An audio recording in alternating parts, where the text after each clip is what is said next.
Pemirsa, ini adalah merupakan ruangan dari Ibtu Rudiana Kapolsek Kapetakan, tempat ia berdinas di Polsek Kapetakan ini. Memang dari pantauan kami di lapangan, ruangan ini terlihat kosong dan biasanya setiap ruangan di Polsek ini terdapat papan nama atau penunjuk bahwa ruangan ini milik siapa dan ditempati oleh siapa. Namun untuk di ruangan Polsek ini, maksud kami untuk ruangan di Kapolsek ini tidak ada nama dari Ibtu Rudiana dan juga jabatan sebagai Kapolsek Kapetakan.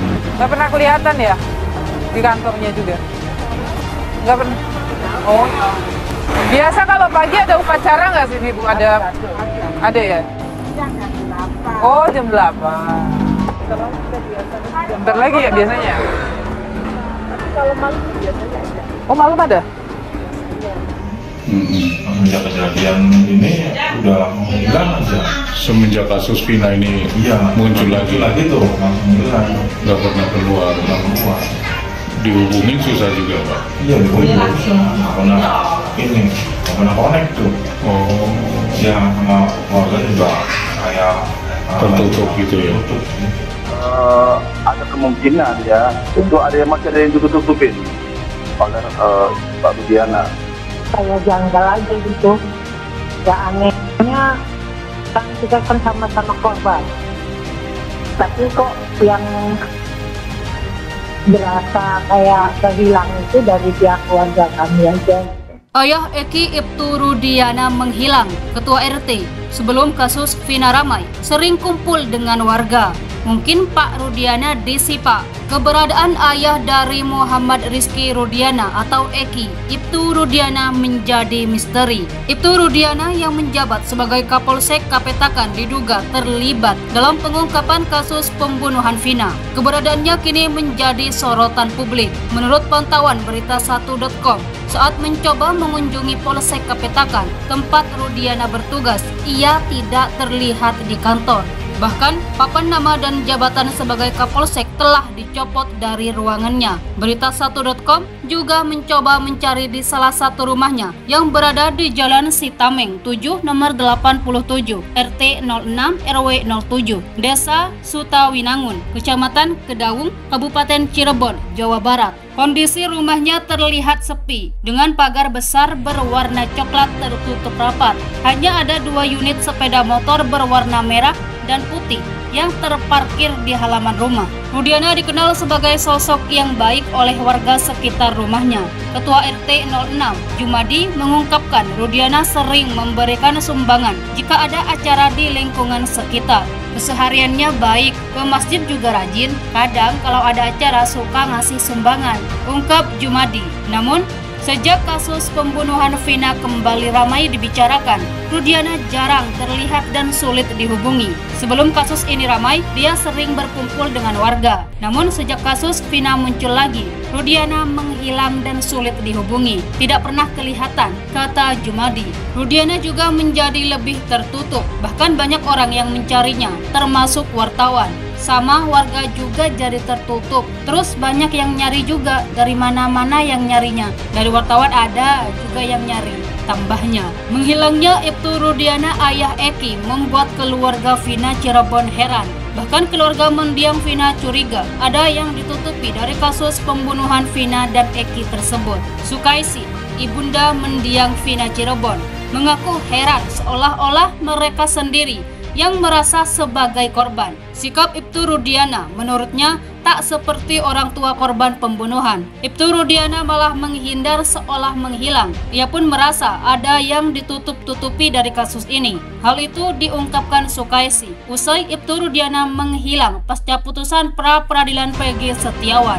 Sukaisi didampingi kuasa hukumnya Ahmad Soleh. Ahmad Soleh menyebut seperti masih ada yang ditutup-tutupi dari pembunuhan Vina Cirebon. Pihak keluarga ada kemungkinan merasa masih ada yang ditutup-tutupi, ucap Sukaisi. Sukaisi pun mengamini pernyataan kuasa hukumnya. Sukaisi mengaku masih merasa janggal dari kasus kematian putrinya. Terlebih dengan sikap Ibtu Rudiana yang justru terlihat menghindar dari pengusutan kasus kematian putranya dan Vina.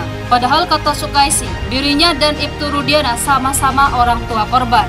Namun Sukaisih merasa hanya keluarga Vina yang terlihat korban semata wayang. Kayak janggal aja gitu.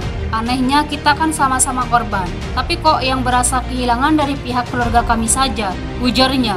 Terkait dengan kecurigaan tersebut, sosok advokat Herwanto yang kini mengatasnamakan diri sebagai sahabat Polri mengaku menaruh kecurigaan yang sangat besar terhadap Ibtu Rudiana. Saya menduga keterlibatan Aib dan Pak Rudiana sangat luar biasa, ungkap Herwanto. Ia mengungkap ada kejanggalan dari proses pelaporan kasus pembunuhan oleh Ibtu Rudiana di tanggal 31 Agustus 2016 silam. Advokat tersebut mempertanyakan kenapa laporan ke polisi dilakukan tidak secepat mungkin. Justru ditunda hingga 3 hari setelah kejadian. Tanggal 27 anaknya masuk RS, 28 pagi dia datang ke Polsek. Kalau memang dia tidak ada keterlibatan begitu jauh, kenapa tanggal 28 itu tidak melaporkan?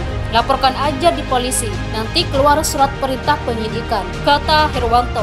Sosok Aib dalam kasus Vina Cirebon ini juga turut membuatnya curiga bahwa ia ada hubungannya dengan Rudiana. Cuma lucunya, dia ketemu sama Aib. Kalau seandainya dia ketemu sama Aib dan Aib melihat tanggal 27 malam itu, ya tanggal 28 malam bisa itu ditangkap. Tanggal 28, 29, 30 Aib ada di mana? Tanya Herwanto. Dugaan keterlibatan Aib dalam kasus ini membuat spekulasi baru terkait pembersihan barang bukti di Jeddah sebelum pelaporan kasus tersebut. Boleh dong saya menduga-duga, jangan-jangan mereka membersihkan hal-hal yang harus dibersihkan. Kenapa? Ditangkap tanggal 31. Saya juga curiga kalau Aib tanggal 28 memberi kabar, 28 malam bisa ditangkap anak-anak itu.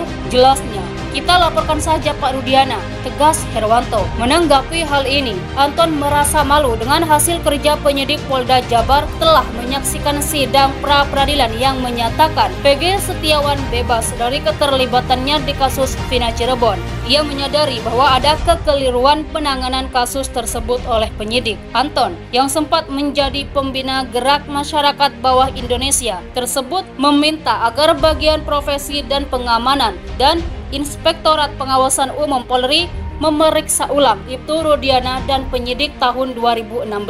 Dibebaskannya Peggy membuka matanya bahwa ada yang tak beres dalam penanganan kasus ini. Saya kira harus diulang karena ini keputusan hukum yang final dan kita baru dibuka mata institusi kepolisian bahwa ada kekeliruan dalam proses penyidikan ini. Harus mau tidak mau.